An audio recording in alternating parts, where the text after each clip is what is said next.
Hey, we are Group White and Gold, and welcome to our Urban Community Garden project. Okay, so first the location. We want to use lots 303 and 307 on James P. Brawley Drive, which costs $14,000 for those two lots, and then we would possibly later on add lot 293 on James P. Brawley Drive for $22,800. The reason we picked this location is because it's nearby a school, several churches, and it's right next to a park, which would make it a lot easier to get community involvement, carry out advertising activities in the park, um, and reach out to those areas where there are people who would be likely to help out with our project. Some other benefits are it's less than 15 minutes away from 3 nearby farmers markets, Freedom Farmers at Carter Center, Grant Park Farmers Market, and Green Market at Piedmont Park. And we can grow and eventually take up an entire block because of other nearby abandoned and vacant lots. And it's also right by a crossroads, so there'll be a large volume of people who will see the garden, see advertisements, and it'll also help bring consumers in to if we end up selling products directly from the garden. And so for technology that we think we could make use of, our best idea, or the one that we want to make the most use of, is a website with a QR code, because we think this would help with community outreach. We could set up posters with advertisements for the garden, and then have people just sign the QR code, and they can see our website, get more information, see a calendar, things like that. But also, good things for later on would be a social media group on Reddit, Facebook, or Instagram, because this will help bring the community together, get discussion going about different aspects of the project. And we can also use technology like this to set up a schedule that people can sign up or assign themselves to duties with, like watering, maintenance, and we can keep track of that with a schedule that we all share through some group. So this is the planning part of a community garden project. Georgia is a humid subtropical climate with mostly short mild winters and long hot summers. Considering this climate, crops we plant should be those that do well in warm temperatures but can also withstand lower temperatures. Some examples of eligible crops include cabbage, lettuce, potatoes, tomatoes, cucumbers, and strawberries. So, how do we plant a garden? What preparation should be made? Soil preparation. We should make grounds as flat as possible and remove any rocks or weeds which will compete for moisture and fertilizer, and roots that could prevent the growth of plants. Place planters boxes in planting grounds and add fertilized soil to boxes based on type of plant growing inside. Begin soil preparation in the fall by chopping a litter and spading or turning deeply to bury the litter in well-sun exposed areas. Aerate the ground to alleviate soil compaction and to allow water, air, and nutrients to reach the roots of plants. Add another organic matter such as compost, leaf mold, or well-rotted sawdust or manure to the soil and planters boxes. Place rocks or a wooden ledge around the perimeter of each planting area to separate the grounds and the walkway from the soil. Cultivation. Maintaining the garden. Cultivate or hoe the garden as often as needed to control weeds and grasses. Pull weeds and stabilize plants using plant stakes every time plants are about to be watered. Do not cultivate or hoe too deeply or injury will result. Cultivation too often will also result in the soil drying out excessively. Mulch. A mulch of straw, leaves, compost, or pine straw would increase moisture retention and control weeds as they surround the plants and the general planting grounds. Locate mulching materials for such crops as tomatoes, peppers, eggplant, Irish potatoes, okra, and lima beans in May.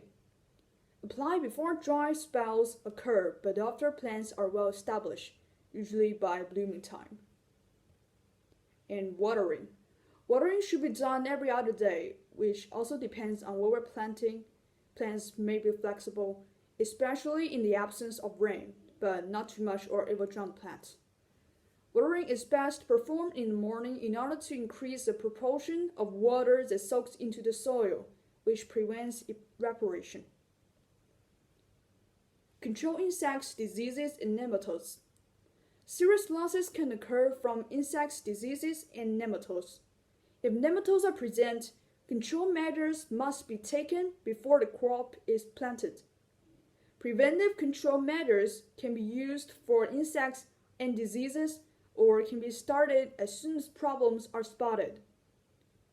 Control measures are spray soapy water and neem oil on plants, place clove of garlic by each group of 4 plants, plant Georgia mint around the crops, or we can also use chili water, which is chili chopped and soaked in water, and this is widely used here in China, just to prevent the insects, but without harming the plants. We can also add floating roll covers to soil grounds and planters boxes that are affected, and eventually make a mini greenhouse covering each section of the garden. So this is the proposed plan for the community garden. So we start by buying or renting lots 303, 307 on James P. Brawley Drive.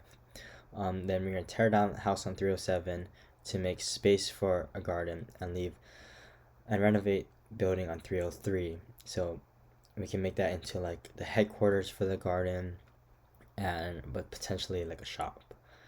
And then we're going to make a website and a social media group for the garden on platforms like Facebook, Instagram, Reddit, like so on.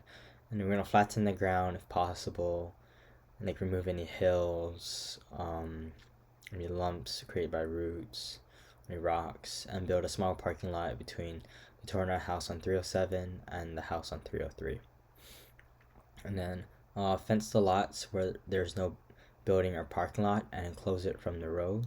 So pretty much we're gonna close off the gardens from the sidewalks so no one can get in and ruin the garden. We're gonna clear any trees and rubbish in that area, and then like any rocks, and then flatten it even more so it's optimal for planting.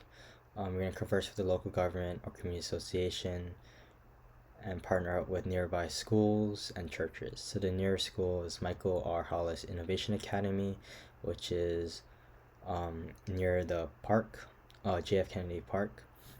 So we're going to converse with them to see if their students want to make a club and help the garden as community service.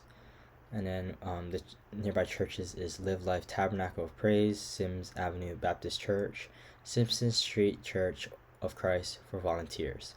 So these churches are within a block of our lots, and then we're going to converse with them to get volunteers to help start up this garden. And then we're also going to partner up with a farmer's market that's nearby, Westside Growers Market. And then after that, we're going to till the land and get planter's box to get ready for planting. So we're going to have one open section as tilled land area, and other as a planter's box area, and eventually like an aquaponics area. So we're going to split up these sections based on the type of crops they're growing. So certain crops work better when it's grown next to each other, and then like a rotating system. So we're gonna like separate it also based on its seasons. Install water spigots for easy access to water, so watering stuff. Get necessary planting stuff, so like seeds, watering cans, hoses, gardening tools, plant stakes, and so on. Eventually you want to build like an aquaponics section, so it pretty much opens up the possibilities for different types of plants. And I'm going to start planting the crops based on the Georgia planting calendar and make a daily schedule for workers for watering and general maintenance. And we're going to put that onto the website. And then hopefully we eventually expand and buy a lot on 293 James P. Brawley Drive and pretty much take up most of that block. And also add like a mini greenhouse to cover each all the sections to protect it from like pests.